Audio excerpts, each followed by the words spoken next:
આપણે એક માય લાઈફસ્ટાઈલમાં એક જબરજસ્ત રિઝલ્ટ મળેલું, તો આપણે માજીના મોઢા જ સાંભળીએ. તો બા તમારું શુભ નામ? મારું નામ ધૂળીબેન. ધૂળીબેન. તો આ કઈ ગામ? ડભોળું.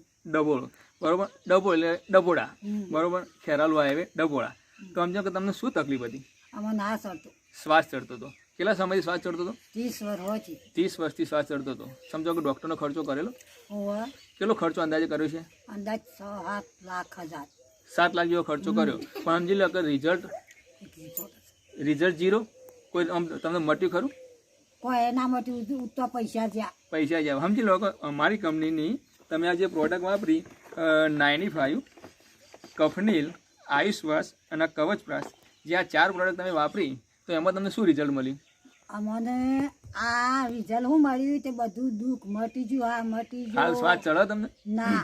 સમજો કમ્પ્લીટ થઈ ગયા? કમ્પ્લીટ થઈ ગયો. કેટલા ટાઈમ થયો તમને આ પ્રોડક્ટ? કેટલા ટાઈમ વાપરી? 3 મહિનાથી વાપરી. 3 મહિના. 3 મહિનામાં તમે કમ્પ્લીટ, જે 30 વર્ષથી નહોતું મળતું દુઃખ, એ 3 મહિનામાં તમે કમ્પ્લીટ થઈ ગયા. તો સમજી લો આ પ્રોડક્ટ તમે વાપરી, તો આ પ્રોડક્ટ તમે વાપરવામાં સંતુષ્ટ છો? સંતોષ. બરોબર. પણ સમજી લો કે જેને આવી શ્વાસની તકલીફ છે, બરોબર, એને તમે શું કહેવા માંગો? જેને શ્વાસ ચડતો હોય એના પ્રોડક્ટ વપરાય? ઓવા કીએ છે ભાઈ આ દવા કો તો મટી જાય. બરોબર. તો તમે તમારો કિંમતી સમય આલ્યો એ બદલ ખૂબ ખૂબ આભાર તમારો.